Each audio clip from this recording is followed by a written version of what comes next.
فاطمة الإمام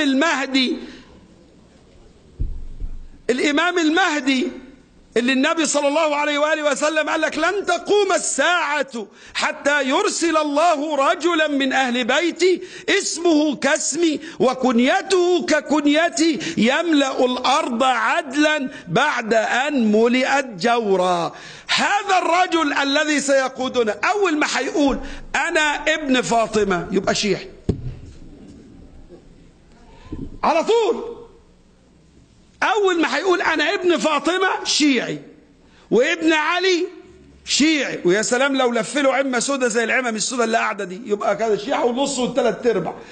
ولو قال علي بن أبي طالب هو الخليفة المعين يبقى رفض خبيث.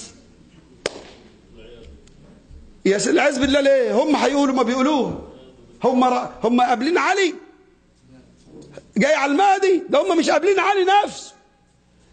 علي نفسه غير مقبول يا جماعة. علي نفسه اللي هو رأس القضية. أنا بزعل من الشيعة لما يقعدوا يولولوا على الحسين. يا سيدي الحسين ضحية الإطاحة بعلي. الحسين هو طبيعي جدا لو كان الإمام علي استلم قيادة الأمة ما كناش شفنا المآسي اللي مرت بفاطمة نفسها واللي مرت بالحسن واللي مرت بالحسين واللي مرت بطارق. أنا ضحية الإطاحة بعلي.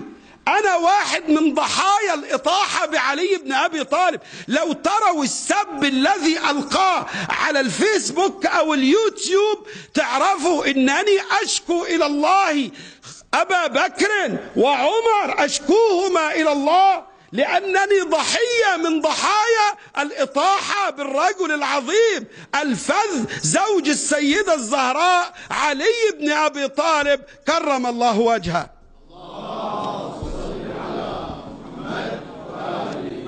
كلكم ضحايا، كلكم، لست أنا وحدي، كلكم ضحايا. الحرب في اليمن اليوم واحدة من ضحايا الإطاحة بالإمام علي. الحرب الموجودة في سوريا ضحية من ضحايا الإمام علي، الإطاحة بالإمام علي. الطريقة التي يعالج بها حزب الله ضحية من ضحايا الإمام علي. كل مكان العراق وما فيها من الدواعش ضحية من ضحايا الإطاحة بالإمام علي. نحن يبقى إذن السيدة العظيمة فاطمتنا هذه التي نحتفل بها ونتحدث إليها، ولتسمع أمتنا السنية أننا نعبد الله عندما نذكر السيدة فاطمة. كيف نعرف الطريق إلى الله؟ الله جعل معرفة الصراط المستقيم بأشخاص وليس بتعريف. قال اهدنا الصراط المستقيم صراط الذين من هم المنعم عليهم.